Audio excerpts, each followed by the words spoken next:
Hey, this is Anney and Samantha. And welcome to Stuff Mom Never Told You, a production of iHeartRadio.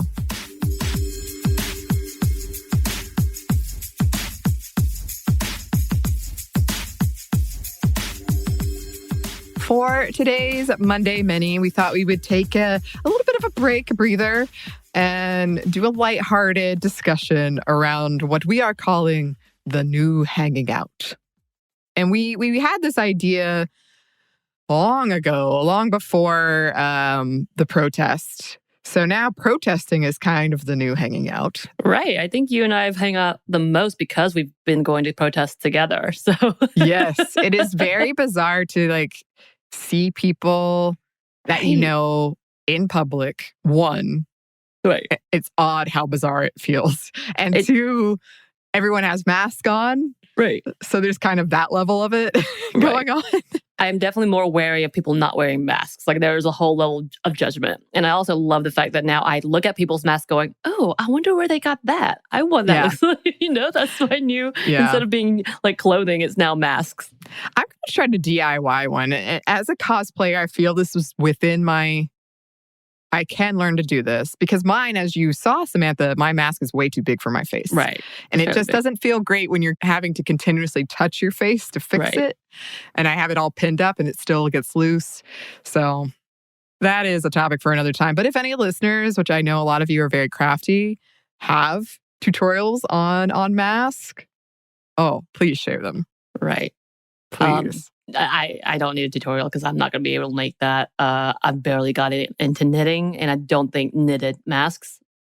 Apparently, some actresses think it's okay because they just put filters in it, and I feel like that's knitted not mask. Necessarily effective. Yeah. So that's the whole thing. But whatever. Samantha that's again another topic. She has a little, the world's smallest scarf, but she has made some progress with her knitting. I can now make some rows, though I have a really hard time transitioning to the next row. That is one of my hardest things because also sometimes I can't, it's the whole thing. So I'm not going to get into it. But I have started really doing a lot more. It's always there now for me to pick up so I can try to stop getting on social media. But I want to be on social media because I want to know what's going on. And people on Twitter know what's going on. They certainly do. But that's my new way of hanging out. Twitter, essentially. Twitter, I'm just gonna find people and pretend like I'm friends with them just by reading their statement and liking it. That's what I do. That's your new hanging out. So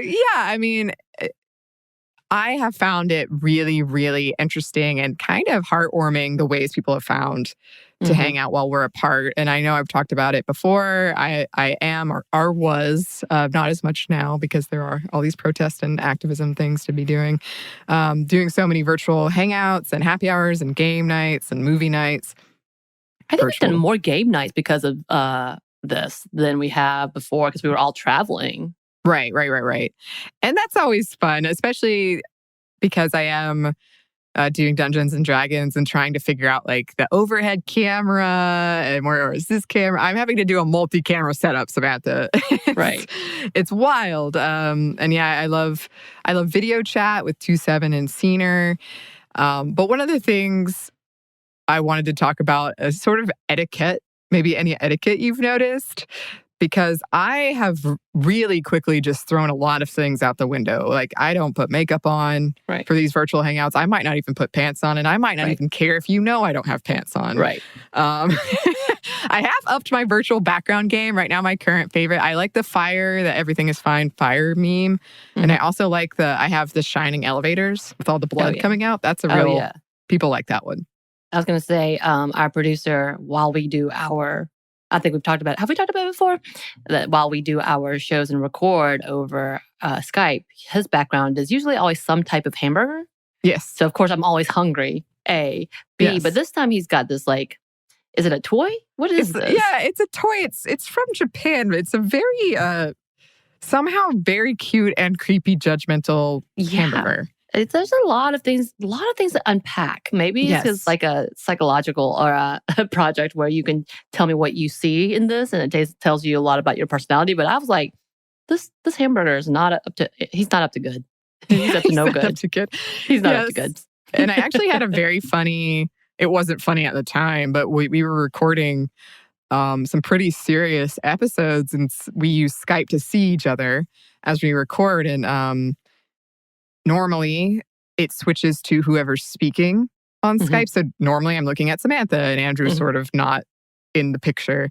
But for some reason, my Skype got frozen on this judgmental hamburger. And I was trying to have a conversation about white fragility with this very judgmental hamburger. And it wasn't easy. It's a new skill set I'm working on. Right. You got to pretend like it's not there. Yes. Yeah. My other part of that is because, like you said, when Skype happens and we're doing our show, and I only see you, I don't see myself. I kind of forget that I'm on camera. Yeah. And I don't know. I may have picked my nose at one point in time. I'm not sure, but yeah. It was probably on the judgmental hamburger. Yeah, that's something I've definitely noticed too, is I call it podcast posture, because I'm in my closet. The lighting is very garish. I try not to think about how I look, but I have to sit in a certain way, and it's not comfortable at all, listeners. Yeah, the way you have to pivot just right so you can be towards the mic and then also see the screen and then also see each other. It's a skill. I definitely, my setup, I know we've talked about it before, but I definitely have my laptop on top of a game that we've been playing throughout the quarantine. And I'm like, yeah, I'm a real professional. And then in front of me is pretty much my dining room table. So maybe yesterday's plate that I forgot to put, or this morning's plate that I forgot to put in the dishes, in the dish, whatever. What do I have? A sink. Yes. So that's sort of our podcast way of hanging out. We do hang out in non-podcast situations other than protest as well. I've noticed for me that one of the rules I've had to put in, because I am an extrovert, I have to put a time limit. Because as you know, Samantha, I will stay. I will burn the night away, and its light is coming up, and I'll still be talking to you. So I've had to put in time limits. Right. And I love seeing, like with some friends, we do house party. With some friends, we do psych, which is really fun. And some friends, we just talk and talk and talk and talk. But having these ways of hanging out virtually that we found, it for me has been so helpful. Yeah, you've been so busy. Like it's impressive. Like I will ask you, hey, how's it going? Do you want to, whatever, maybe talk? You're like, I have 4 happy hours. I'm like, good God. And a watch party. And it's probably Star Wars. Always Star Wars. Listeners, I have watched Star Wars a lot as of recently. Because she is the best. She is such a kind soul. Right.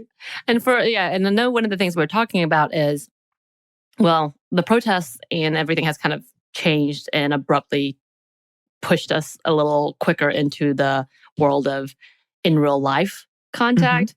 But what kind of is happening? I know Anney and I slowly were like, hey, have you been quarantined for 2 weeks? Like we measured our time. Like, okay, you quarantine from now for 2 weeks. I'm going to quarantine from now 2 weeks. And this was just recently. Yeah. And then we could actually hang out in person. Right. And that's been kind of my new thing is, okay, we slowly are coming back together. What does this look like?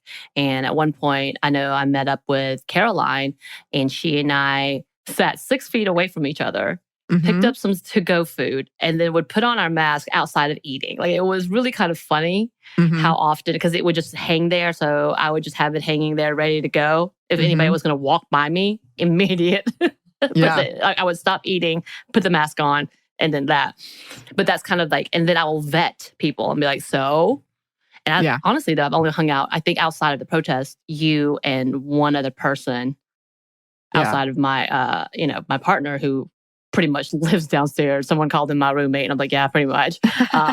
But he lives downstairs in our apartment complex. So we see each other on the regular basis. So that's kind of been my rule. It's like, okay, I'll vet you. And I'm not gentle about it. I'm like, so have you been quarantining? Like I just outright ask. Yeah. What have you been doing? Who have you been seeing? Okay, then.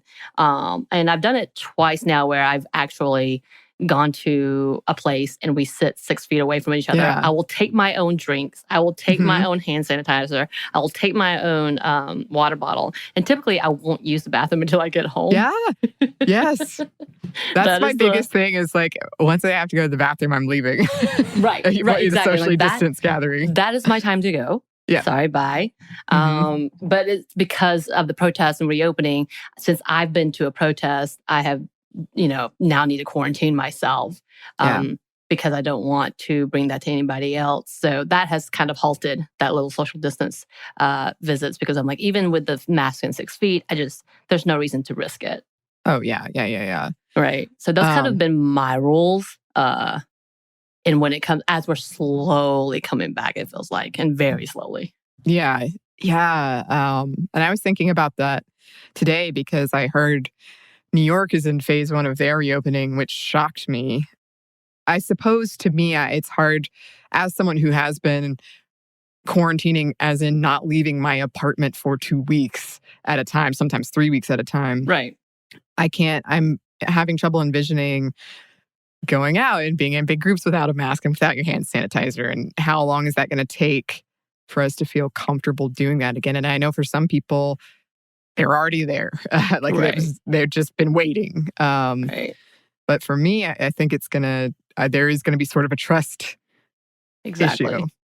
I mean, that's kind of the thing. Is kind of the people that I've been hanging out with, or I've considered hanging out with, is the conversation of, do I trust that the information you give me is correct? And do I trust that you would not? And I know there's the argument that this is going to hurt our immune system in trying to work this out of our community. I don't know the best way to say it. You know what I mean? Right. As well as they're talking about a vaccine that could possibly coming out by the end of this year. However, the other report to that is it's not going to necessarily slow down. Right. It's how sort it's been affected. Yeah. But I'm very interested to see what happens there for a lot of reasons, obviously. But also, people have been super innovative. I've loved seeing these virtual dance parties. Yes. All these ways. That's why TikTok has gone all the way up. They're including their families, and this is how they're dancing. Oh, my good friend Marissa, who's been on the show, is on TikTok, and she keeps sending me these cosplay TikToks like, don't you think you'd like this? And I said, yes, I do, but I'm oversaturated right now. Right. Oh my goodness. I've missed the TikTok window. I feel like I have too, for sure. I missed the Snapchat window. So if I missed that, I was absolutely on the Snapchat, but I missed Snapchats. The TikTok. But it is very important right now that we find these ways to stay connected and we don't get so isolated. And another part of that conversation is, again, not everyone has access to the internet. Yeah, and I know I just listened to a report accidentally, because I don't listen to reports typically, about how even those who've been promised access has been limited. And even companies that have been funded to give free access has been limited. So even those who are promised or think that they've gotten a way to do it, that like people's arguments have been that, you can have free access and you can do it. It's not been happening. Right. The funding either has not come through, or the company has, whether it's because of technical difficulties, has not been able to give it out. And that's a big conversation of when accessibility is promised, and then therefore people believe that it's there, and that's laid on the individuals, and then specifically with students when we talk about that, and that they should have that access, but they don't. What does that look like, and how does it fix when they think there is a fix? Yeah, and that is a very, very important conversation. It was before this, but it definitely is right now. So, yeah, we just wanted to kind of go over what we're doing. We would love to hear what you listeners are doing. We have an episode. We actually recorded it quite a while ago, but it's only just coming out now about online gaming and the importance of that during this. And that is something that has been hugely important for me. And I've done even creative things, like we had a costume party where we all had to come in costume. There's just so many creative things that you can do. And we would love for you listeners, if you have a really fun thing that you're doing to stay connected, something really creative, we would love to hear it. You can email us at stuffmediamomstuff@iheartmedia.com. You can find us on Twitter at momstuffpodcast, or on Instagram at Stuff Mom Never Told You. Thanks as always to our super producers, Andrew Howard and JJ Cosplay. Thanks, y'all. And thanks to you for listening. Stuff Mom Never Told You is a production of iHeartRadio. For more podcasts from iHeartRadio, visit the iHeartRadio app, Apple Podcasts, or wherever you listen to your favorite shows.